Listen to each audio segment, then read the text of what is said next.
Welcome to program views makers. मैं हूं आपके साथ शाइस्ता यूसुफ। पंजाब और खैबर पख्तूनख्वा में आम इंतखाबात के हवाले से गैर यकीनी के छाए बादल छट नहीं सके हैं। चेयरमैन तहरीक इंसाफ इमरान खान ने ऐलान किया है कि वो इंतखाबात को 90 दिनों से आगे नहीं ले जाने देंगे। उन्होंने ये भी कहा कि अगर इंतखाबात को आगे ले जाने की कोशिश की गई तो वो इसके खिलाफ आईनी तहरीक चलाएंगे। अब सवाल यह है कि क्या PTI को पंजाब और खैबर पख्तूनख्वा में बर वक्त इलेक्शन के लिए तहरीक चलानी पड़ सकती है। डिस्कशन के लिए जो मेहमान हमारे साथ मौजूद हैं तो आपसे करवा देती हूँ। हमें ज्वाइन किया है ब्रिगेडियर रिटायर्ड हारिस नवाज साहब ने, मुजम्मिल सोहरवर्दी साहब हमारे साथ मौजूद हैं, नसीम सिद्दीकी साहब ने हमें ज्वाइन किया है और हमें ज्वाइन किया है शौकत पराचा साहब ने भी। आप तमाम मेहमानों के वक्त का बेहद शुक्रिया। मुजम्मिल साहब, आपकी जानिब आऊँगी। मौजूदा माहौल में हम देख रहे हैं जितनी भी कशीदगी है उसकी बुनियादी वजह जो है वो इंतखाबात हैं। क्या लगता है, इंतखाबात हो रहे हैं या फिर नहीं हो रहे? ब्रिगेडियर साहब। देखें शाइस्ता, बात यह है कि आइन में तो बड़ा क्लियर लिखा हुआ है, 90 डेज में सुप्रीम कोर्ट के इंस्ट्रक्शन दिए हैं, लेकिन ग्राउंड रियलिटीज़ को देखने की ज़रूरत होती है।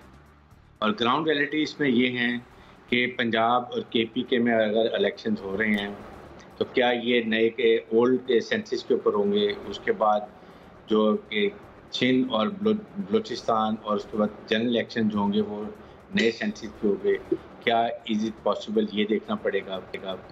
फिर वो इस वक्त सबसे बड़ी बात ये है कि पंजाब ने साफ कह दिया जी कि हम अपनी मैन पावर नहीं दे सकते। हाई कोर्ट ने भी अनाउंस कर दिया। उसके बाद मिनिस्ट्री ऑफ डिफेंस कह दिया, मिनिस्ट्री ऑफ इंटीरियर ने कह दिया, finance is not giving money. So election commission now has to go to the supreme court of Pakistan and tell them कि आपके इंस्ट्रक्शन के मुताबिक मैंने तो प्लान इशू कर दिया और हमने तमाम जितने अदालत उनको भी लिख दिया, ये उनके जवाब हैं, आप बताएं क्या करना है। दैट इज़ वेरी इंपॉर्टेंट, ये करने के लिए देखनी चाहिए। लेकिन आई स्टिल फील कि जनरल इलेक्शंस इकट्ठे होने चाहिए, ये मुल्क के लिए बहुत बेहतर है। क्या आप अब अप्रैल से लेके अक्टूबर तक इलेक्शन ही करवाते रहेंगे जबकि आपके मुल्क में सियासी गैर इस्तेकाम में मुआशी गैर इस्तेकाम तो इंतहा ज़्यादा क्रॉस चुका है। और आज डॉक्टर ये साहब डॉक्टर साहब की जो स्टेटमेंट आई है वो बड़ी ख़तरनाक है, वो देखने की है। डीजल पेट्रोल की कीमत इंतहा ज़्यादा बढ़ गई, वो भी हमने देखना है। तो सारी चीज़ों को देखते हुए कहीं ना कहीं पॉलिटिशियंस को आज इमरान खान ने अगर ये कह दिया कि जी मैं सबसे बात करने के तैयार हूँ, मेरे ख्याल में इसके ऊपर एक हुकूमत को कोशिश ज़रूर करनी चाहिए। कामयाब होते हैं नहीं होते हैं आपकी जिम्मेदारी।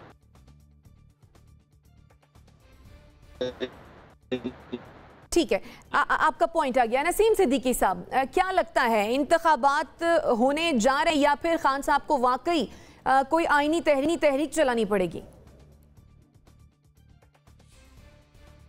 देखिए शाइस्ता, हालात तो ये है कि मेरे ख्याल से तो इंतखाबात होने भी चाहिए और होंगे भी, क्योंकि सबसे बड़ी बात यह है कि एक तो सुप्रीम कोर्ट का ऑर्डर आ चुका है, इलेक्शन कमीशन ने एक डेट दे दी हुई है, पंजाब में भी डेट आ गई है, खैबर पख्तूनख्वा में भी डेट आ गई है।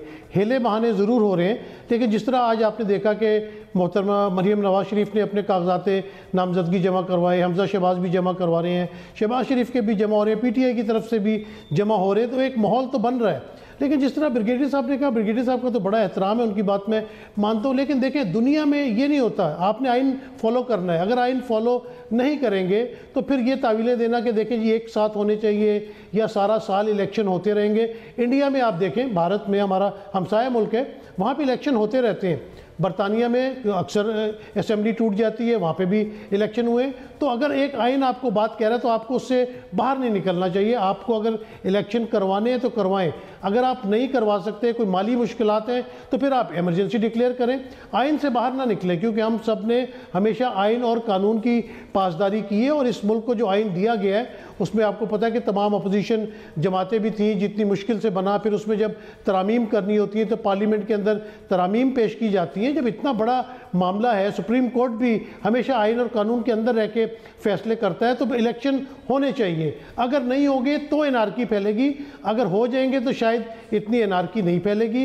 इलेक्शन कमीशन को चाहिए कि साफ और शफाफ इलेक्शन कराए, क्योंकि हमारे मुल्क में जब भी इलेक्शन होते हैं फिर इलेक्शन के बाद धांधली का शोर मच जाता है, फिर एक नए किस्म की एनार्की फैलनी शुरू हो जाती है। पाकिस्तान इस वक्त जिन मुश्किलात में है, जो माशी मुश्किलात सामने आ रही है, उसको देखते हुए किसी को भी न्यूट्रल नहीं रहना चाहिए।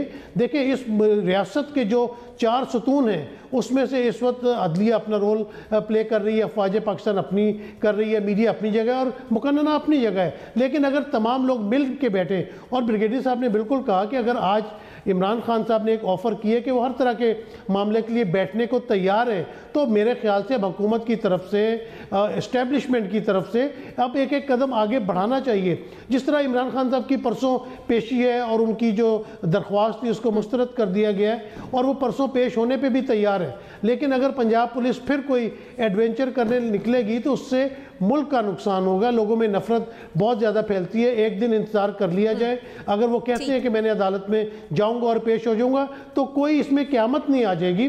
तो बात यह कि मिलजुल के सबको बैठना चाहिए और तमाम मसाइल का हल निकालना चाहिए और पाकिस्तान को आगे बढ़ाना चाहिए। जी ठीक है। अच्छा मुजम्मिल सौरवर्दी साहब, ये जो अब इंतखाबात अगर तो नहीं होते और अगर इमरान खान को किसी किस्म की तहरीक चलानी पड़ती है तो फिर ये आईनी तहरीक जेल भरो तहरीक की तरह होगी या फिर कोई मौसर तहरीक होगी आपके ख्याल में?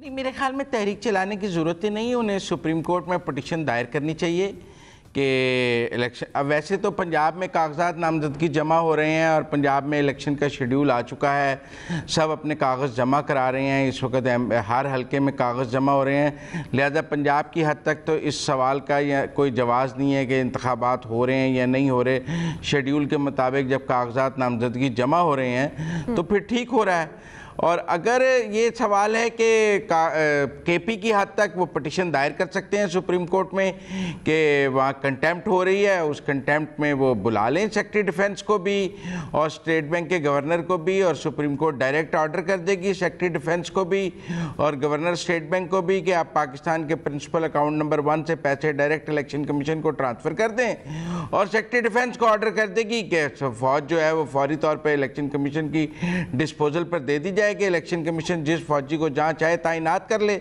इसमें कोई बड़ा मसला तो है नहीं मेरे ख्याल में। इस मुल्क में सड़कों पर तो नहीं, अदालतों में पहले भी अदालत ने सू मोटिव लेकर कहा है कि इलेक्शन होंगे, अब उन्हें अदालत में जाना चाहिए। सड़कों पर जाने की तो मुझे कोई ख़ास ज़रूरत महसूस नहीं होती, ना ये मामला पहले सड़कों पर तय हुआ है ना अब सड़कों पर तय हो सकता है। ठीक है, आपका पॉइंट आ गया। ब्रिगेडियर साहब आप कुछ ऐड करना चाह रहे हैं? मैं शौकत पराचा साहब को कमेंट ले लूं फिर आपके जाने आती हूँ। शौकत पराचा साहब, पंजाब में जैसे कि अभी इंतखाबी अमल शुरू हो गया है, कागजात नामजदगी भी जमा हो रहे हैं, लेकिन फिर भी हम देख रहे हैं कि एक गैर यकीनी की सूरत हाल है। आपके ख्याल में इसकी क्या वजह है? गैर यकीनी तो होगी।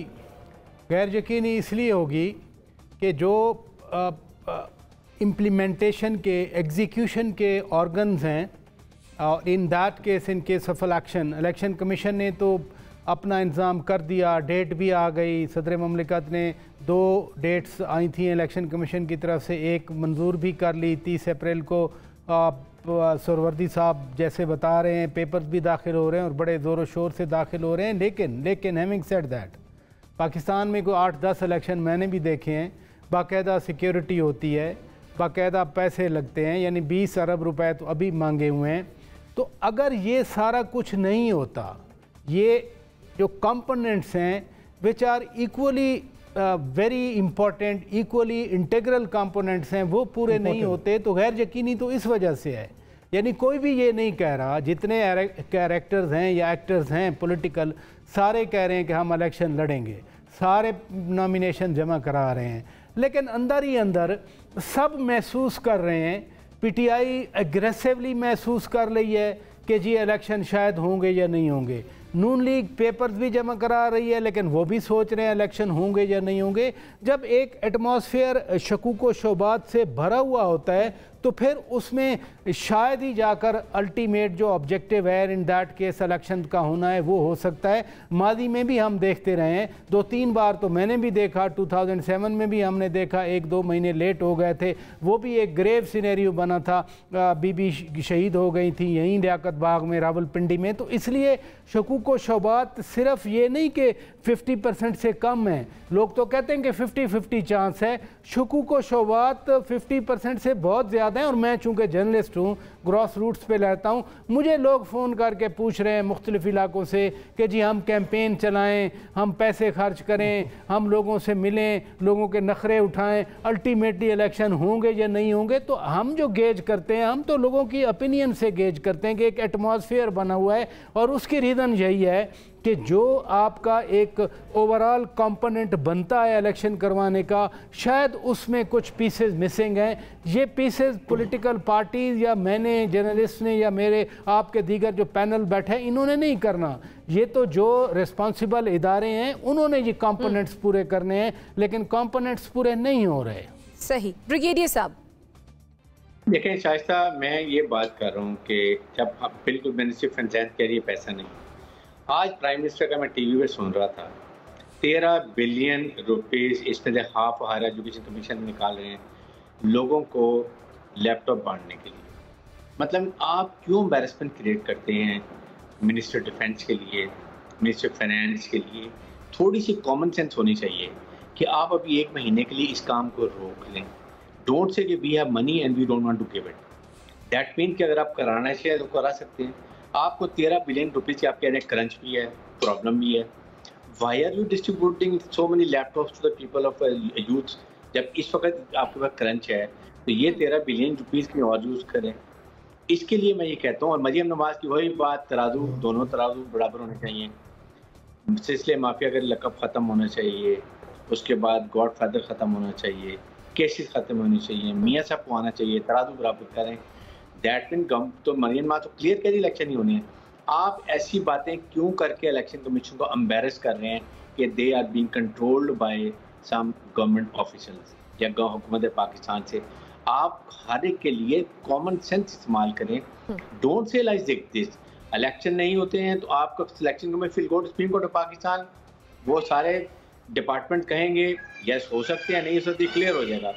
But don't say like this कि पैसा भी है, खर्च भी कर रहे हैं, इलेक्शन के लिए पैसा नहीं है।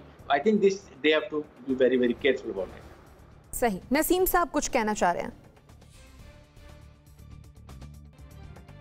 शाइस्ता देखिए, बिल्कुल मैं ब्रिगेडियर साहब की बात आगे बढ़ाऊंगा, और जिस तरह शौकत पराचा ने कहा कि ये जिक्सॉ है और बीच में कुछ पीसेस उसके मिसिंग है, बात ये है कि नीयत साफ़ होनी चाहिए। देखिए, इलेक्शन कमीशन एक बाइख्तियार इदारा है। हमारे मुल्क में तो कहा जाता है कि हर इदारा जो है बाइख्तियार है, लेकिन शोर मचता है कि नैब के चेयरमैन को डिक्टेशन दी जाती है, इलेक्शन कमीशन को डिक्टेशन दी जाती है। तो बात यह कि पैसे प्रोवाइड करना गवर्नमेंट का काम है, और पीडीएम की गवर्नमेंट वहाँ पे बैठी हुई है, बाकी अखराजात करने के लिए उनके पास तमाम पैसे मौजूद है। और जो निगरान गवर्नमेंट आई है, अगर 90 दिन गुजर जाते हैं, एक तो आइन शिकनी हो जाएगी कि आपने इलेक्शन नहीं करवाए, उसके बाद 90 दिन के बाद निगरान गवर्नमेंट का क्या रोल होगा कि वो रहेगी, वो जाएगी, उसका भी आइन में कोई तस्करा नहीं है। तो बात यह कि इलेक्शन हो जाने चाहिए, और इलेक्शन कराने की अगर नीयत पीडीएम की गवर्नमेंट की हो तो बिल्कुल इलेक्शन हो सकते हैं। देखें, सेक्रेटरी डिफेंस भी उनके अंडर आते हैं, बाकी डिपार्टमेंट भी उनके अंडर आते हैं, अगर उनमें सीरियसनेस होगी तो वो करवा देंगे। लेकिन हेले बहाने से इस वक्त पीडीएम की गवर्नमेंट जो है वो इलेक्शन से भागना चाहती है। जब पीटीआई की गवर्नमेंट थी 3.5 साल ये यही रट लगाई रखे कि ये जाली असम्बली है, ये सिलेक्टर्स की असम्बली है, सिलेक्टेड वज़ीर आज़म है, नए इलेक्शन होने चाहिए। और जब वो पावर के अंदर आ गए, जब उनको पावर मिल गई है, मुल्क के मुआशी हालात भी सही नहीं है, पाकिस्तान को स्टेबिलिटी चाहिए, पाकिस्तान के अंदर से अनसर्टिनिटी ख़त्म होनी चाहिए, तो फिर इलेक्शन कराने का अगर मूड होगा और अगर काबीना चाहेगी तो इलेक्शन हो सकते हैं, क्योंकि सुप्रीम कोर्ट के भी क्लियर कट ऑर्डर्स हैं। और आपको याद होगा कि जब वोट ऑफ नो कॉन्फिडेंस की बात आई थी, उस वक्त भी सुप्रीम कोर्ट ने इलेक्शन कमीशन को बुलाया था अदालत में, और ये कहा था कि आपके पास फुल पावर है, आप पुलिस यूज़ करें, आप रेंजर्स यूज़ करें, आप जिसको मर्जी यूज़ करें। तो ये नहीं बनता कि इलेक्शन कमीशन किसी के सामने घिघियाए या रिक्वेस्ट करे कि आप हमें दे दें, उन्हें ऑर्डर देना चाहिए, और अगर कोई ऑर्डर कंप्लाई नहीं करता तो उनको फ़ौरन सुप्रीम कोर्ट में जाना चाहिए। मेरे ख्याल से यहाँ पे इमरान खान को, पीटीआई की गवर्नमेंट को अदालत में नहीं जाना चाहिए, बल्कि इलेक्शन कमीशन को जाना चाहिए कि हम तो आपकी बात कंप्लाई करने के लिए वहाँ पे गए। एक जगह कहा जाता है कि इमरान खान अदालत की बात नहीं सुन रहा, उसको गिरफ्तार कर लो, आपने पूरे सूबे की फोर्स वहाँ पे भेज दी है, और जब सुप्रीम कोर्ट का ऑर्डर नहीं माना जा रहा, वहाँ पे बिल्कुल खामोशी इख्तियार की हुई है। सही। अच्छा शौकत पराचा साहब, अभी जब आप बात कर रहे थे तो आपने शुकूक व शुबहात की बात की, और आपने कहा कि कुछ कंपोनेंट्स मिसिंग भी हैं, तो आपके ख्याल में कहीं ना कहीं नीयत भी मिसिंग लग रही है? नीयतों का हाल तो अल्लाह जानता है, लेकिन बात को अगर आगे बढ़ाया जाए मसलन एक साइड इलेक्शन नहीं करवा रही, अदालत का हुक्म नहीं मान रही, तो दूसरी साइड अदालत के सामने पेश नहीं हो रही। जब पेश करने के लिए सरकारी मशीनरी जाती है तो उसको पत्थर मारे जाते हैं, उस पर पेट्रोल बम फेंके जाते हैं। अगर एक साइड अदालती हुक्म नहीं मान रही है इलेक्शन करवाने का, तो दूसरी साइड कौन सा अदालती हुक्म मान रही है? पाकिस्तान में तकसीम इतनी हो चुकी है, पाकिस्तान में डिवीज़न इतनी हो चुकी है, इस डिवीज़न में जो इस लाइन पे बैठा है वो दूसरा आर्गुमेंट सुनने के लिए तैयार नहीं है, जो इस लाइन पे बैठा है वो आर्गुमेंट सुनने के लिए तैयार नहीं है। मसलन मुझे याद है 1997-98 में जब क्राइसिस था मुल्क में, सुप्रीम कोर्ट के उस वक्त के चीफ जस्टिस सजाद अली शाह साहब ने एक ऑर्डर किया था कि इन एड ऑफ असिस्टेंस वाला जो आर्टिकल है इन्वोक करके, तो फ़ौज ने इनकार किया था, वो नहीं आए थे उस वक्त के आर्मी चीफ। अल्टीमेटली फ़ारूक लगारी और सजाद अली शाह दोनों को रिज़ाइन करना पड़ा था।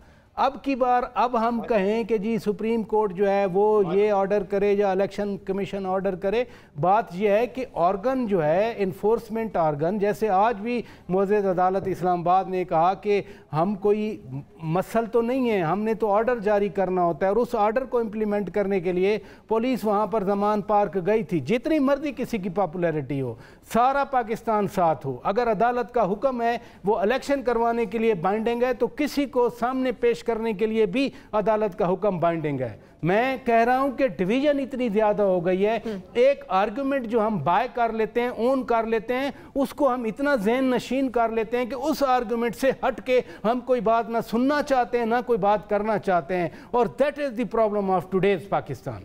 सही। मुजम्मिल सौरवर्दी साहब, सिर्फ खैबर पख्तूनख्वा ही नहीं बल्कि पंजाब में भी जो इंतखाबात हैं, गिरफ्तारी जारी किए गए ना, इसी तरह राना सनाउल्लाह को भी गिरफ्तार करें। ठीक है नसीम सिद्दीकी साहब, मैं आपका पॉइंट दोबारा ले लूँगी। मुजम्मिल सौरवर्दी साहब, पंजाब में भी सूरत हाल बेयकीनी का शिकार हो रही है, और जैसे कि शौकत पराचा साहब ने भी कहा कि शकूक व शुबहात तो हैं, और अब तो फिर कोविड ने भी एक मरतबा सर उठा लिया है, तो लगता है कि इंतखाबात पर इस तरह के कुछ मामलात असरअंदाज हो सकते हैं या असरअंदाज करने की कोशिश की जाएगी?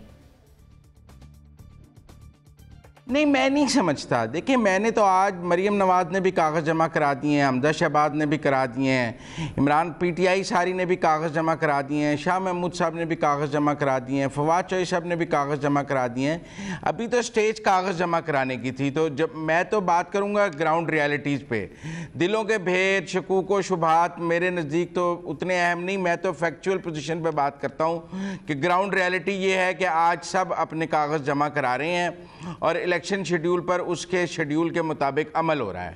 तो आज जब मैं और आप गुफ्तगू कर रहे हैं तो मुझे तो इलेक्शन अपने शेड्यूल पर पंजाब में होता नजर आ रहा है। सिक्योरिटी से माजरत और फिर पैसों की कमी, वो भी तो ग्राउंड रियलिटी है ना। अभी 5 अरब रुपया उनके पास है, पंजाब में कराने के लिए 10 अरब चाहिए। जब वो स्टेज बैलेट पेपर की जाके 20 अप्रैल को आएगी, वो अगर 5 अरब आ गया तो बाकी भी आ जाएगा। उस दौरान कोर्ट ऑर्डर भी आ सकता है, सब कुछ आ सकता है। उस दौरान सुप्रीम कोर्ट में पिटीशन भी हो सकती है, लेकिन मामला रुक तो नहीं गया है। हम क्या गुफ्तगू कर रहे हैं? क्या पंजाब में कागजात नामजदगी जमा होने बंद हो गए हैं? क्या इलेक्शन शेड्यूल पर काम होना रुक गया है? तो मैं और आप बात करेंगे जी बड़े शकूक शुबात हैं। देखें, आज लोग कागज़ जमा कराने गए थे, लोगों के कागज़ नहीं जमा किए गए, आरओज़ अपनी जगह मौजूद नहीं थे, एतराज़ दाखिल नहीं हो पा रहे। जो पहली स्टेज है उस पर अमल हो रहा है, काम चल रहा है। जो अगली स्टेज है उसके लिए कानून अपना रास्ता निकालेगा। अगर इमरान खान ने सारे रास्ते सड़कों पर निकालने हैं, वारंट गिरफ्तारी से लेकर हर चीज सड़कों पर तय करनी है, तो ये मामला सड़कों पर तो तय होने नहीं, ये अदालत में तय होने हैं। पहले सुप्रीम कोर्ट के चीफ जस्टिस साहब ने सो मोटिव लिया है, उसका मुकम्मल ऑर्डर अभी तक नहीं आया है। ठीक है, उन्हें उसका आपका पॉइंट आ गया। नसीम सिद्दीकी साहब, आप वन लाइनर कमेंट दीजिएगा, मुझे ब्रेक लेनी है। शायद देखिए, हमारे यहाँ पे कोर्ट्स में रोज़ाना हज़ारों की तादाद में इस तरह के वारंट निकाले जाते हैं। उसमें लिखा होता है कि मुल्ज़िम पेश नहीं हुआ, अरेस्ट वारंट निकाला जाए, और पुलिस हर जगह इस तरह नहीं जाती है। अभी आप देखें कि राना सनाउल्लाह के भी तो वारंट गिरफ्तारी निकले हुए, उसके ऊपर पंजाब पुलिस क्या एक्शन ले रही है? उसमें तो सीधा लिख के भेज दिया गया कि पुलिस गई, राना सनाउल्लाह वहाँ पे मौजूद नहीं थे। तो बात यह है कि जिस तरीके से मामला को लेके चला जा रहा है, तो आपकी बात ठीक है कि शकूक व शुबहात तो पैदा हो रहे हैं। ठीक है, बहरहाल इमरान खान की भी जिम्मेदारी है कि वो जिम्मेदारी का मुजाहिरा करें। आपका पॉइंट आ गया। नाज़रीन, ब्रेक लेते हैं, वापस आते हैं। स्टे विद अस।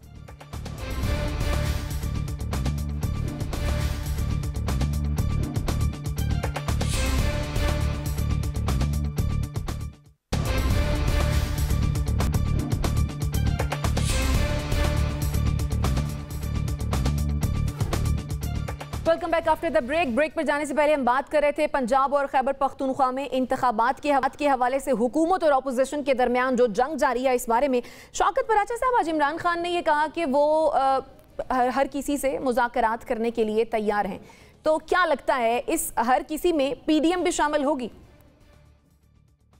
ये तो इमरान खान खुद बता सकते हैं या नसीम सिद्दीकी साहब बता सकते हैं या उनके और जो लोग उनकी आवाज़ सुनते हैं, बुलंद करते हैं, वो बता सकते हैं। लेकिन खान साहब का कोई रिकॉर्ड जो है वो इस हवाले से, मुज़ाकरात के हवाले से कोई इतना शानदार नहीं है। मसलन आज भी प्राइम मिनिस्टर जब एक स्पीच कर रहे थे तो उन्होंने वो उस वाक़या का जिक्र किया कि मैं लंदन से इधर आया था, स्पीकर साहब ने मुझे बुलाया तो हम गए तो पता चला खान साहब नहीं आए। खान साहब अपनी तकरीरों में भी कहा करते थे कि मैं सबसे बात कर सकता हूँ, मैं कालादम तंजीमों से बात कर सकता हूँ, यानी दहशत गर्दों से बात कर सकता हूँ, मैं सेपरेटिस्ट से बात कर सकता हूँ, लेकिन मैं इन चोरों के साथ हाथ नहीं मिलाऊंगा, मैं बात नहीं करूंगा। ये कोई वर्ड मेरे नहीं है या मैंने कोई रीफ्रेज नहीं किए। जो खान साहब के जिस तरह के वर्ड्स थे वो खान साहब के वर्ड मैंने दोहरा दिए। हम अलबत्ता ज़रूर खान साहब की खिदमत में ये गुजारिश करते रहे हैं कि पार्लियामेंट में जो लीडर ऑफ़ द अपोजिशन है वो एक आइनी ओहदा है, जिस तरह वज़ीर आज़म का ओहदा है इसी तरह लीडर ऑफ़ द अपोजिशन का भी ऑफिस है। By virtue of his office आप ज़रूर बातचीत करें। और वहाँ से दूसरी साइड से जब खान साहब वज़ीर आज़म थे, कहा गया मिसाक मईशत की बात की गई, फिर बिलावल भुट्टो जरदारी ने भी कहा था कि इमरान खान कदम बढ़ाओ, हम तुम्हारे साथ हैं, आपके सामने ये सारी बातें हैं। खुद जब रूस वाला दौरा खान साहब ने किया था तो बिलावल भुट्टो जरदारी बाहर थे।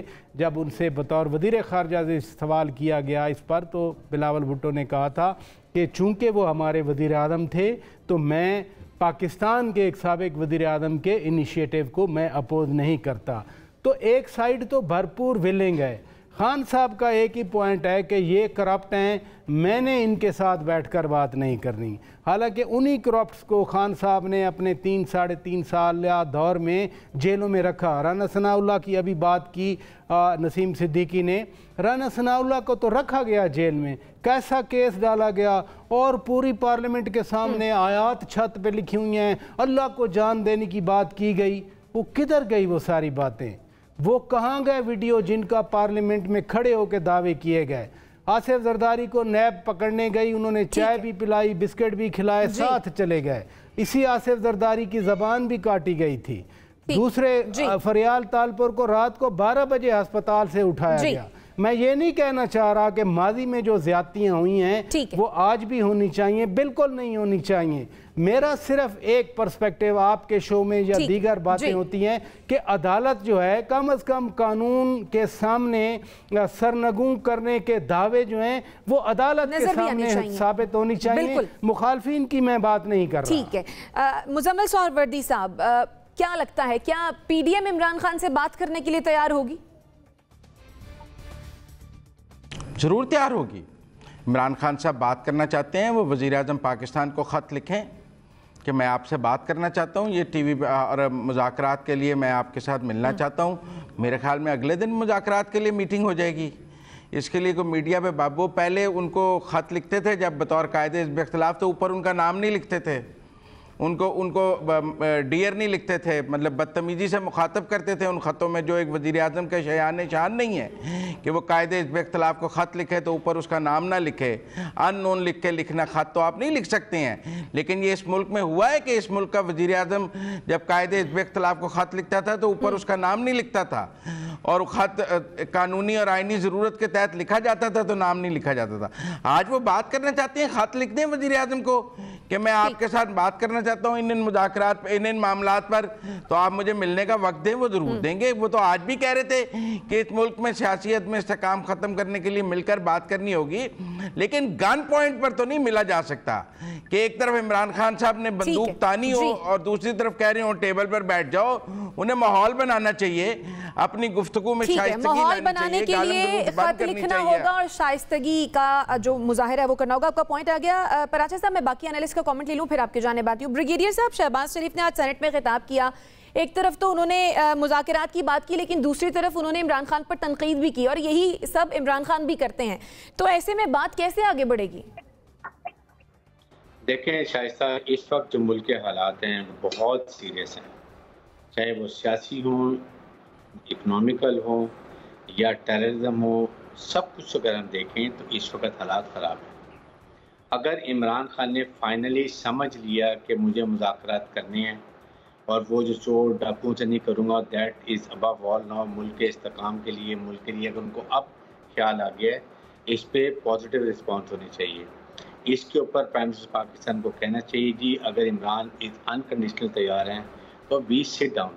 ये अभी हमें पुरानी बातें नहीं करनी चाहिए, जो शौकत प्राइज साहब की बड़ी रिस्पेक्ट करता हूँ, वो बातें हम करने का वक्त नहीं। हमें ग्राउंड हेल्प करनी चाहिए कि कहीं ना कहीं पॉलिटिशियन बैठ जाएं, बैठ के मुल्क के फ़वाइद के अंदर मेच्योरिटी शो करें, जिम्मेदारी दिखाएं, बताएं कि हम तैयार हैं, क्योंकि इससे एक हो सकता है कि जो पंजाब के कोटी के इलेक्शन भी ख़त्म हो सकते हैं।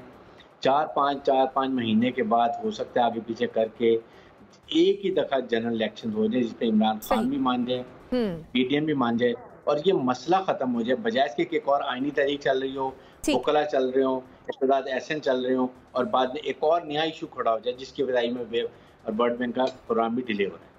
सही। अच्छा नसीम सिद्दीकी साहब, आपको क्या लगता है कि हुकूमत और अपोजिशन को एहसास नहीं होता इस बात का कि अब वो बस कर दें, मईशत खराब है, हालात इतने तबाहकुन हैं, मुल्क के लिए ही बैठ जाएं, कहीं तो कोई तो लीनियंसी दिखाए?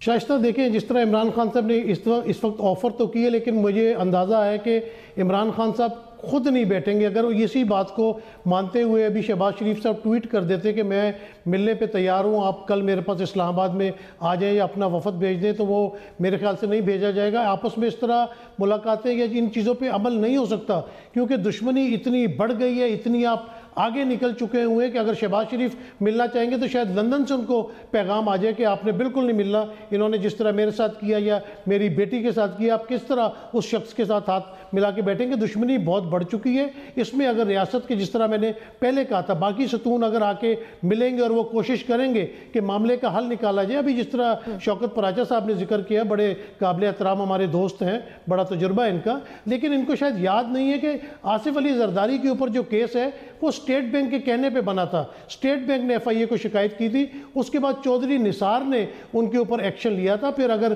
पनामा की बात की जाए तो उस वक्त अपना नवाज शरीफ की अपनी हुकूमत मौजूद थी, इमरान खान ने केस नहीं बनाया था। और शौकत पराचा साहब को अंदर की तमाम बातें पता होती हैं, इनको पता है कि राना सनाउल्लाह के ऊपर किसने केस बनाया था, किसने बैठ के प्रेस कॉन्फ्रेंस की थी। तो बात यह है कि हुकूमतों के अंदर भी जिस तरह स्टैब्लिशमेंट का रोल चल रहा होता है, हमें वो भी डिस्कस करना चाहिए। सिर्फ इमरान खान दुश्मनी में आके सिर्फ इमरान खान के खिलाफ हम बातें करते रहते हैं, बाकी चीज़ों को भी देखना चाहिए। ये मुल्क किस लिए खोखला हुआ है, मैंने उसमें करप्शन की है या पराचा साहब ने या मुजम्मिल ने की है, इन्हीं सियासतदानों ने की है। जब तक इस मुल्क के अंदर एहतसाब नहीं होगा तब तक मामलात हल नहीं होंगे। इस करप्शन की वजह से आज मुल्क इस हाल पे पहुंचा हुआ है और पाकिस्तान की मईशत तबाही के दहाना पर है। ठीक है नाज़रीन, छोटी सी एक ब्रेक लेते हैं और फिर वापस आते हैं। Stay with us.